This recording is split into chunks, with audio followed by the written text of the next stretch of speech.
Okay, so I've got some good things going on here. I've got my paddle control and I've got it bouncing off the paddle when it hits the paddle, which is excellent. But there's a couple things I want to do. One is I mentioned that when the ball hits the paddle sort of in the middle, I want it to bounce like this, down, continue down. But if the ball hits the paddle at the very top, I want it to bounce back like this. So I don't want it to continue down. I want it to do something a little bit different when it hits the top.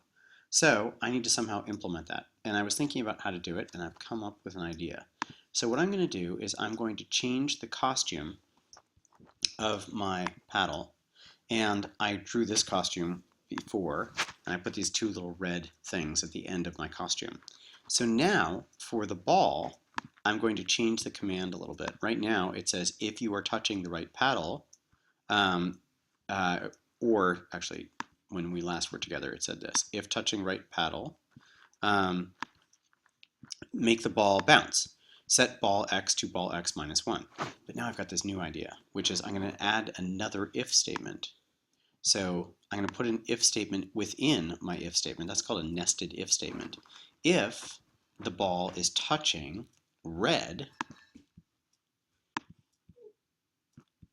and here's the color. I have to select the color there to make sure it's the exact same red. So if it's touching red, what I want to do is I want to set the ball y to ball y times minus 1.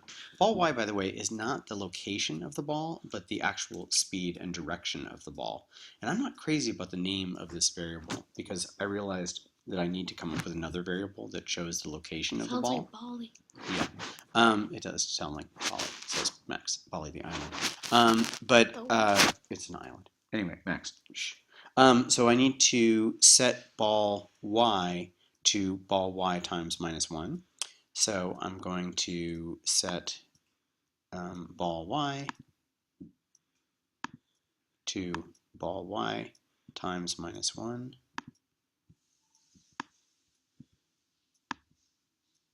So this way, if it's at the very top, it's going to bounce just the way I want it to.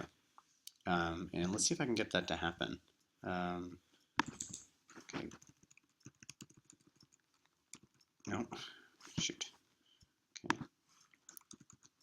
Oh, come on. There. Did you see how it bounced differently than it was bouncing before? Anyway, it's bouncing now so that if it hits the top, it'll go boing and then bounce back like that, which is awesome. Okay, so that is one thing I needed to do. The other thing I want to do is I want to change some variable names because ball x and ball y are going to be confusing in a second. So instead of having those as variable names, I'm going to rename them. And if I hit control, let's see, it doesn't really let me rename the variable, does it? So I'm going to have to make a new variable, make a variable, which is balls x movement, and my other variable is balls y movement. And now I'm going to go here. I'm going to set those two variables to 0 to start. So, this is ball x. So I'm going to change that to balls x movement and balls y movement. And here, I'm going to change this to balls y movement and then balls y movement. Get rid of ball y. Change this one to balls x movement. Change this to balls x movement. Get rid of this. And change x by balls x movement. Change y by balls y movement. What I'm doing is I'm basically getting rid of ball x and ball y everywhere they appear. Let's just make sure that they don't appear anywhere else. Do they appear here? No. Do they appear in my functions? Let me see. Here are my two functions, upper lower bounce, edit, and yes, it is here. So set balls y movement to balls y movement minus 1. Okay, good. And that's good. And now the other variable, or the other function that I need to change the variable name in is score check. And I'm looking for ball X or ball Y, and neither of those are there. Okay, so now I can go ahead and delete these two variables that I don't like anymore, which is ball X and ball Y. Delete a variable, ball X, delete a variable, ball Y.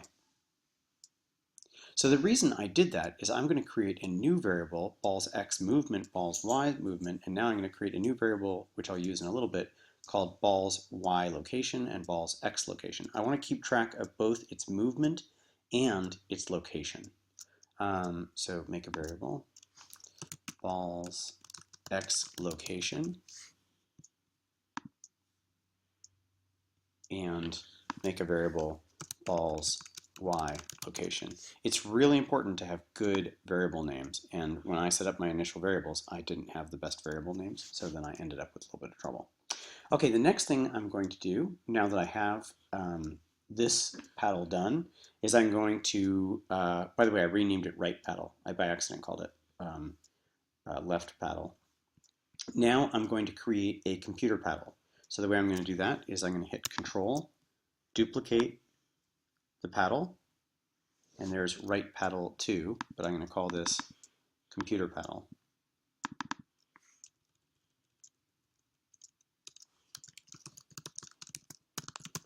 Okay, and somehow the computer paddle needs to do, well, the bounce stuff needs to be the same with the right paddle and the computer paddle.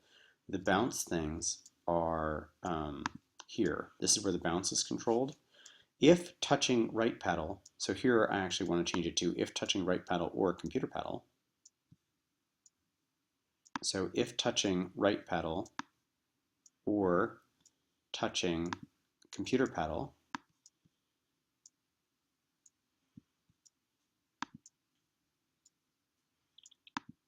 so if it's touching either paddle, you got to do the bounce thing. So now the ball will operate on both paddles, which is excellent. Okay, and now I've got to figure out how to control the computer paddle, but I'm going to do that in my next video. So, but I have a computer paddle with my little red dots on the top. I've got a normal paddle with little red dots on the top. Oh, this is just wonderful. Right, Max? Is it wonderful? Well, in a geek STEM point of view, yes. My son, Max, the genius.